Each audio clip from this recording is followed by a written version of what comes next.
Hi there, I'm Lee Redhead, a writer and member of Sisters in Crime Australia. Welcome to Scarlet Stiletto Bites, scintillating short stories by Australian women. Our weekly podcast is designed for busy lives. Each murder mystery is short, but not always sweet. Expect twisted tales, quirky humour, imagination, and a frisson of feminism.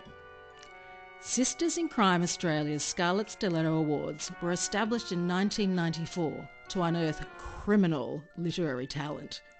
We're producing these podcasts of winning stories to celebrate the Sisters' 30th anniversary ceremony in Melbourne in late 2023. The concept designer and narrator is fellow sister, actor, barrister, broadcaster, and best-selling true crime author Susanna Lobez. Hello, Susanna here. We all feel cynical sometimes, don't we? Today on Scarlet Stiletto Bites, we meet a super cynic. She's seen everything.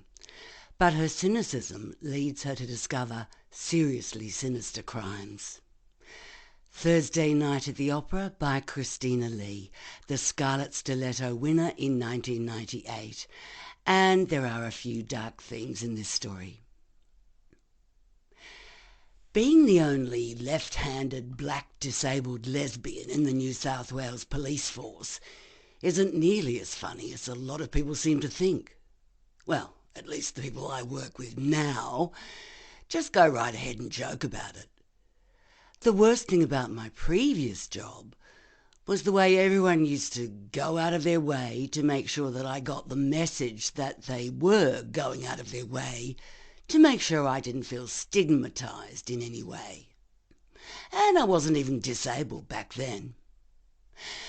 No, okay, the worst thing about my previous job was how everyone went on and on about abused kids and nobody ever did anything about it. That's why I am where I am now. Okay, the paperwork is just as bad as it was in the Department of Community Services, but I do get to arrest the occasional villain, which is kind of nice. Of course, society is still to blame, and okay, I know the poor old perpetrators have tragic stories to tell. Abuse and broken homes and dyslexia and attention deficit disorder and bedwetting and glue sniffing and nose picking and dizzy spells.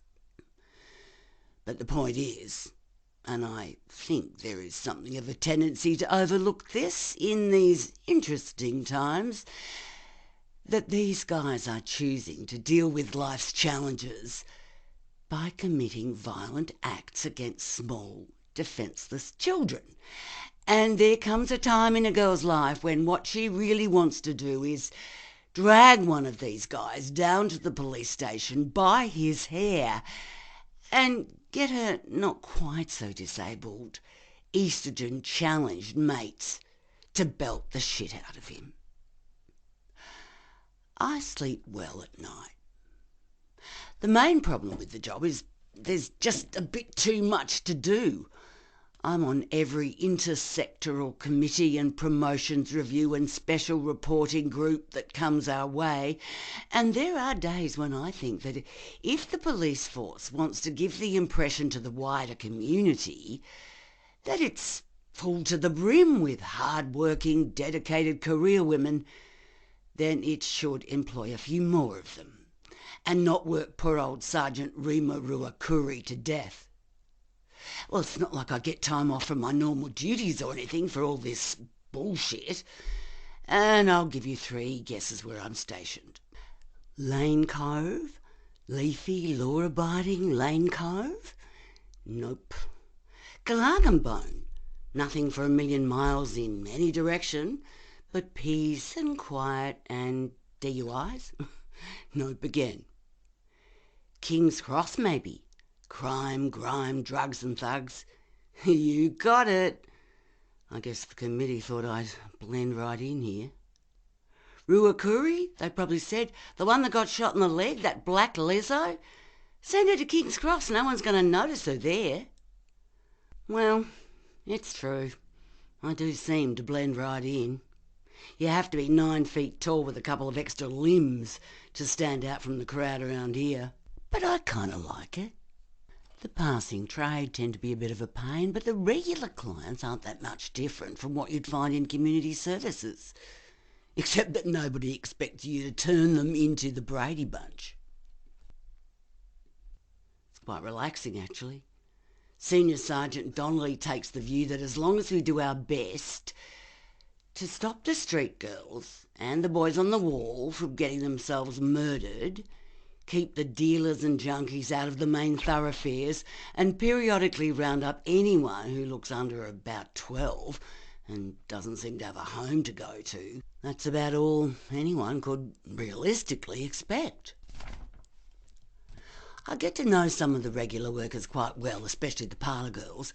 They seem to last a bit longer than the street kids, but they're still in and out of the station often enough, and I've been known to get quite upset when one of them gets sliced up or makes an irrevocable error in her choice of pharmaceuticals.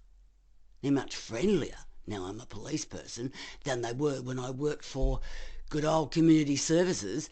I guess they know I have no intention of taking their babies away or trying to make them see that virtue is its own reward.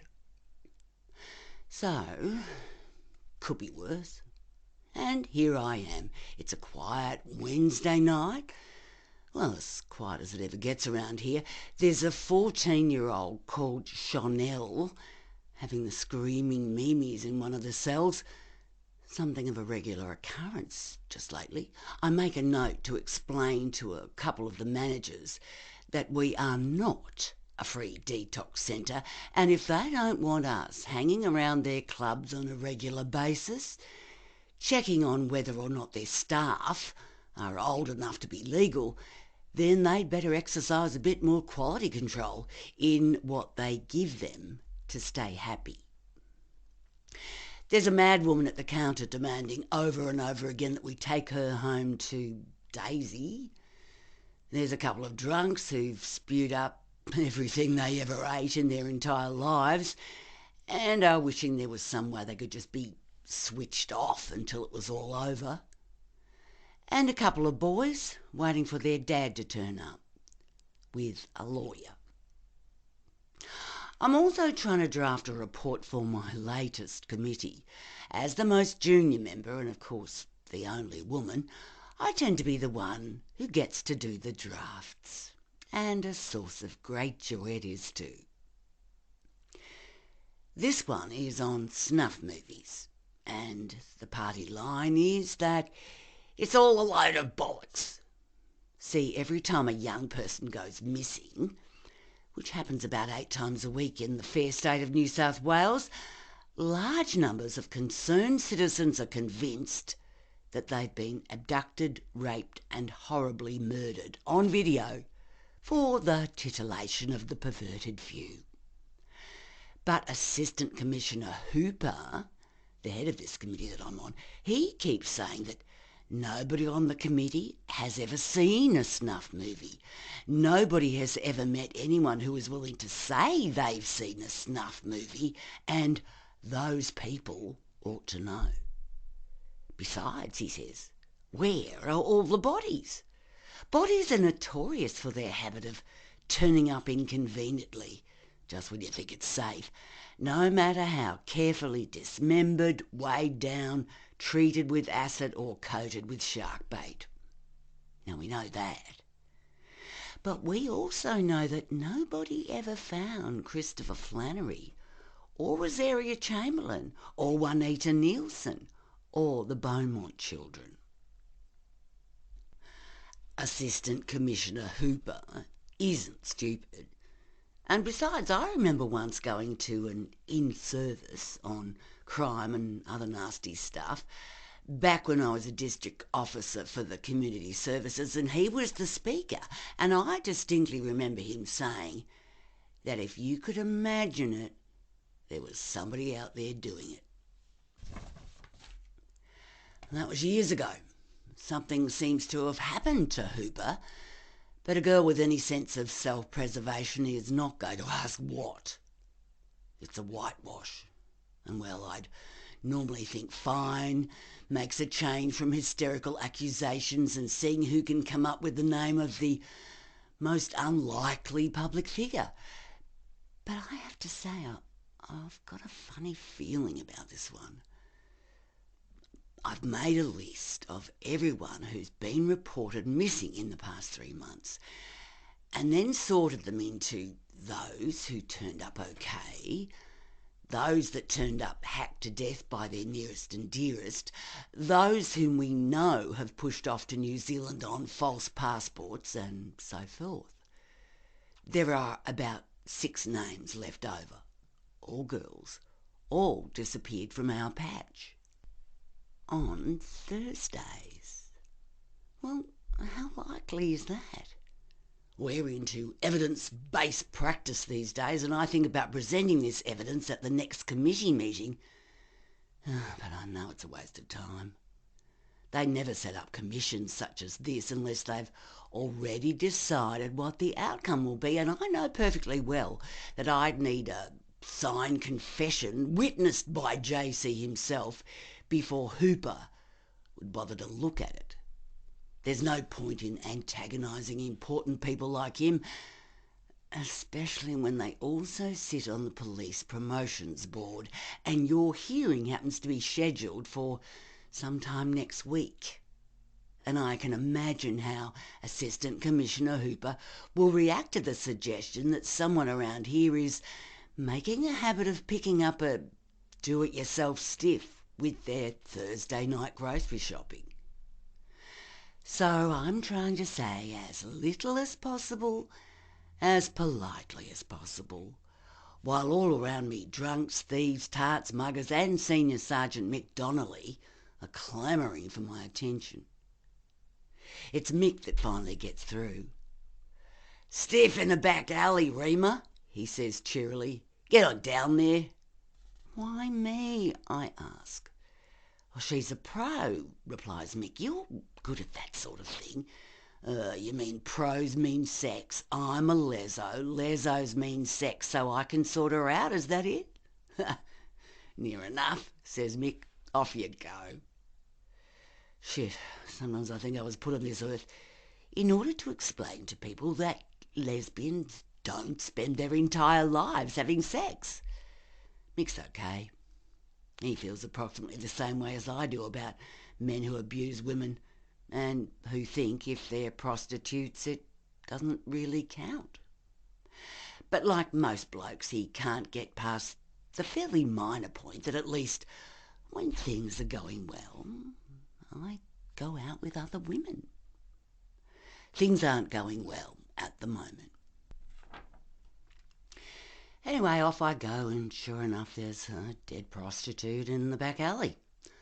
I don't know her, which usually wouldn't mean much because those street girls have a pretty short shelf life, and the recording angel himself would have trouble keeping up with who's doing what to whom behind which garbage bin in the big city on a hot summer's evening.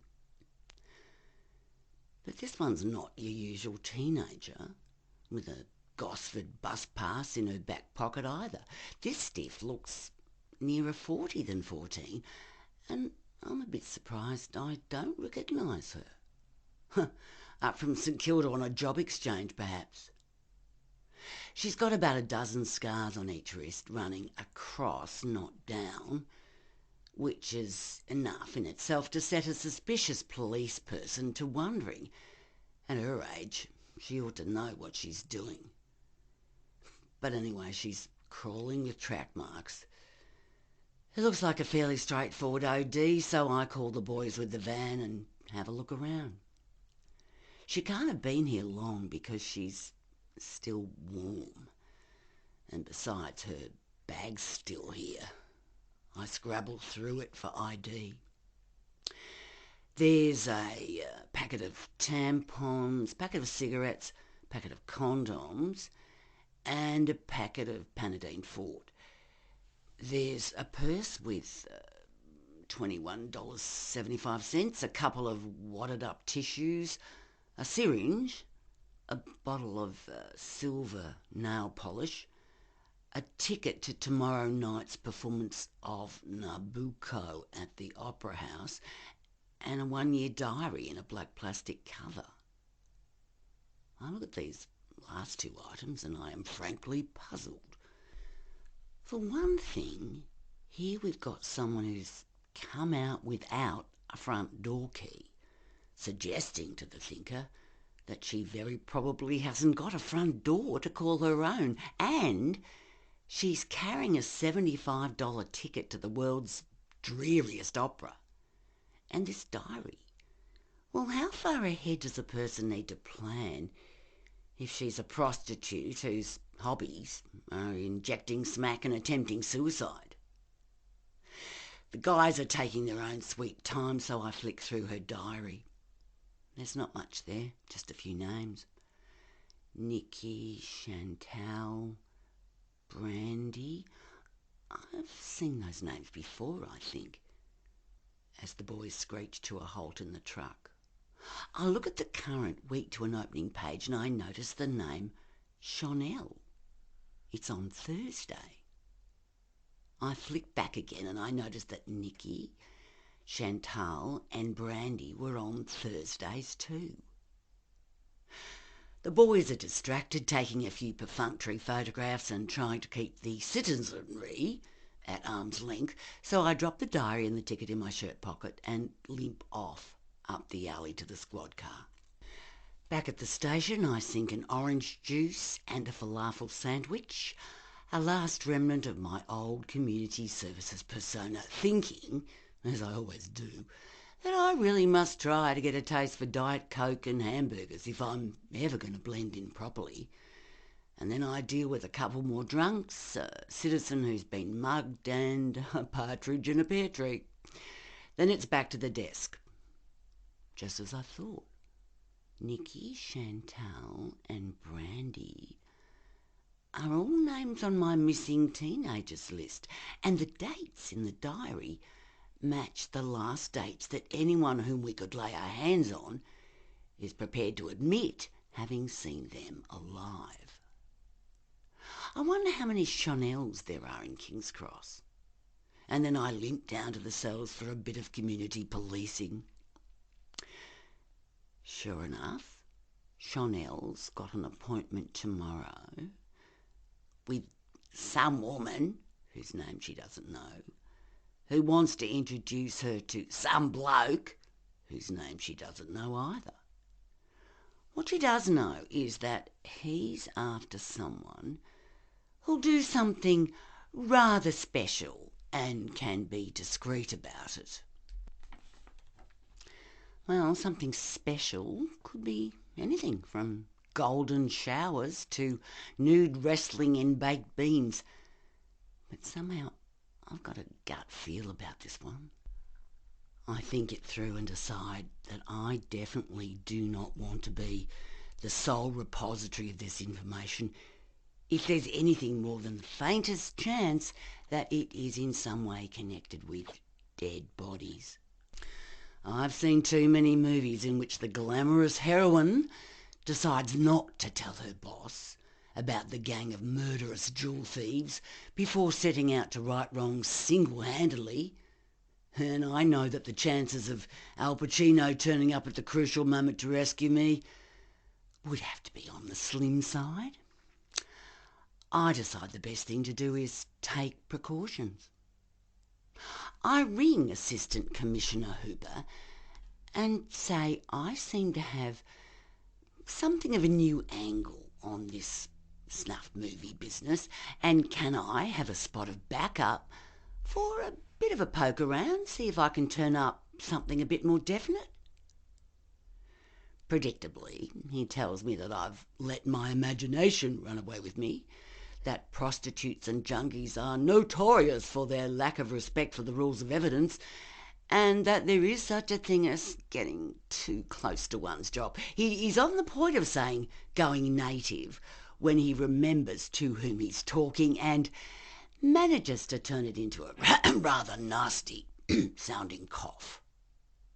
But I must be on to something, Because next day I get a signed letter saying I'm being promoted to senior sergeant and transferred to Galargambone, effective immediately. That might have been that, if it hadn't been for good old Mick. Say what you like about blokes, they do have their uses. And when I put my side of the story to him, he turned out to be unexpectedly quick on the uptake. The only thing I regret, really, is that I wasn't there when Mick walked into the Opera House 30 seconds before the lights went down. I would have loved to see Assistant Commissioner Hooper's face as Mick took the empty seat beside him. The end. Thanks so much for listening. We'd love your feedback. Subscribe for free to Scarlet Stiletto Bites wherever you get podcasts. And do visit our website, sistersincrime.org.au.